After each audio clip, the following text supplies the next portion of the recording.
Happy Friday. This is Desiree from Beyond Leadership Coaching, and today I'm going to talk about how we can lead people through a crisis. Obviously, we are all facing the coronavirus crisis at the moment. It's a global pandemic, so all across the world we have something in common right now.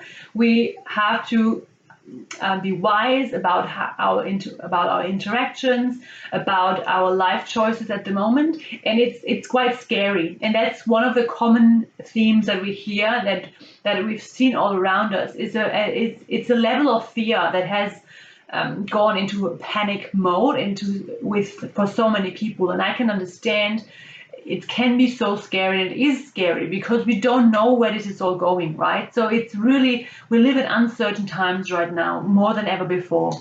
Well, not ever, but in our lifetime. Most of us, and I've heard older people say that as well, they have not seen something like that in their lifetime. So this is a completely new situation, and it calls for leaders that are strong, that can lead through this crisis, right? And when I say strong, I don't mean that you have to have it all together. Obviously, we can't do that, right? We can't provide perfect leaders. We're not. But what we can do is to work on a few simple things that we can help our people around us to face this right now, because all of us, we have to face it. We can't run away from, even though we can now, many of us have to stay at home, have to work from home. We can isolate ourselves, we can hide from what's actually going on. But that's not necessarily what is helpful right now. So what I want to encourage you as leaders is to be really intentional in how you connect with your people. And there is a certain level of fear, and I've written about that in my blog post just this week. Fear is a normal reaction to what's going on around us right now. It's just part of it.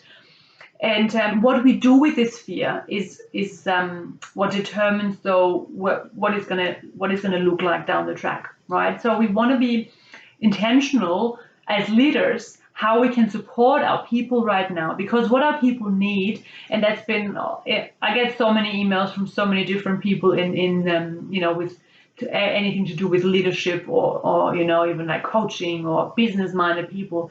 It's what people need right now is actually firm but still caring kind of leadership. We've got to be firm, but we still need to be caring. We've got to be strong and direct, but we still need to have empathy for people, because this is a real thing that is going on. It's real fear that is out there and that we can face, and I've faced it myself, and I'm thinking about it.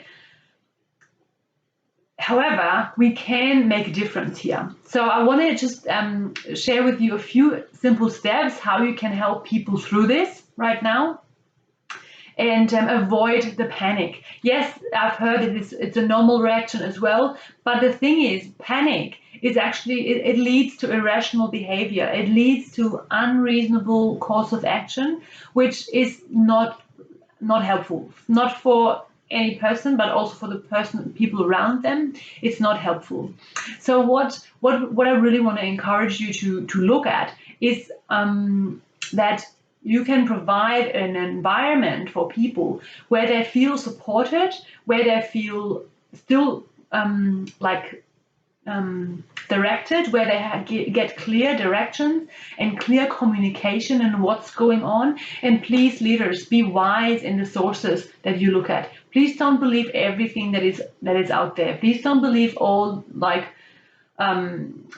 social media and everything. There's so much going on where we've got to be really careful in what we believe right now, because you can think really negatively right now, and you can think the world goes down, but is it going to happen? Is it really going to happen? I don't believe it. I have a positive attitude, and I want to encourage you to keep a positive and hopeful attitude that something good is going to come. We're going to get through this. There is light at the end of the tunnel, and yes, this is tough, and yes, we might have to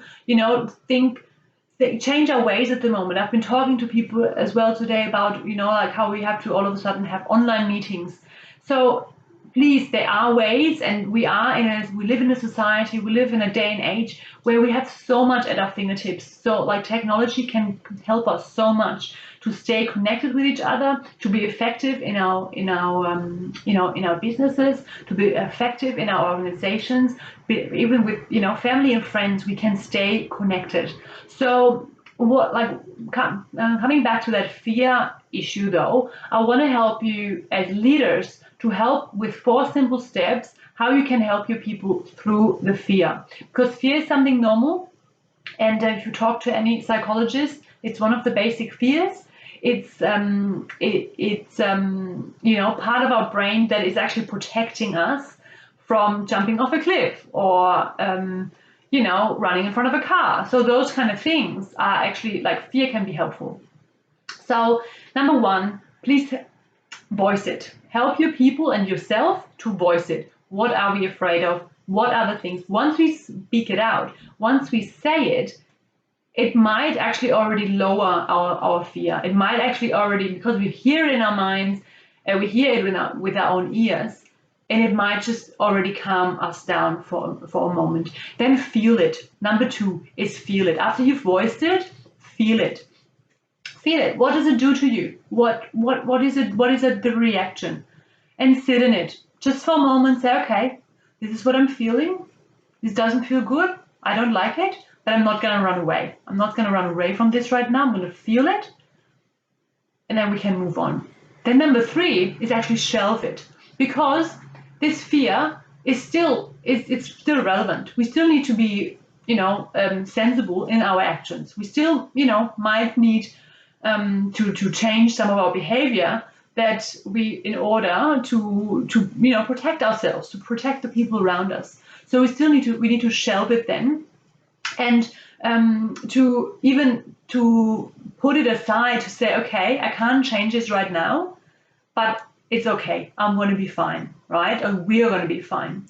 And then number 4, after you've voiced it, you felt it, and you help your people with it, to voice it and to feel it, to feel this fear, and then to shelve it, put it aside and say, okay, I'm going to be fine. Number 4 is actually to plan it. To plan, what can we actually change right now? Like many of you might have heard of the Serenity Prayer. It's all about, God help me to change the things that I actually can change, right? So give me the courage to change those things that I can change. And I want to encourage you to have that sort of attitude, and to help your people develop that attitude. Okay, what can we change right now? When it comes to technology, can I change my attitude towards it and say, oh no, that's not all, all that technology stuff and online, whatever, that's not, it's just not the real deal, compared to meeting face to face. And I agree, it's so much better to meet face to face, but you can, like this, you can actually face to face meet with people over technology as well. So, and I'm living on the other side of the world from my family, so I'm so thankful that we have Skype, that we have Zoom, that we have all those technologies, that I can stay connected with my family. So it's actually not that new to me, but for many of you, it might be really new, and for many of the people around you, it might be just a new season that we're entering as a society now, to learn how we actually can stay connected without sitting next to each other necessarily. Okay, so these are the 4 steps. Pretty simple. Voice it, feel it, shelve it, and plan it, and you will be able to overcome your fear, be sensible, be reasonable, and keep a sound mind, because fear is not, we're not meant to live afraid. Yes, we can feel afraid, and it's okay, and it's normal, but we're not meant to live in fear. We're not meant to. So let's live in hope, let's live in love for each other and for ourselves, and let's make the best out of this season. And as leaders, be at the forefront of change, be at the forefront of championing the changes that you can actually do right now. Okay? If this has been helpful, please like, please comment. Looking forward to hearing from you, and have a wonderful day. Stay safe. Be good at the waving kind of thing and the elbow pumping, whatever. So, take care. See ya. Bye-bye.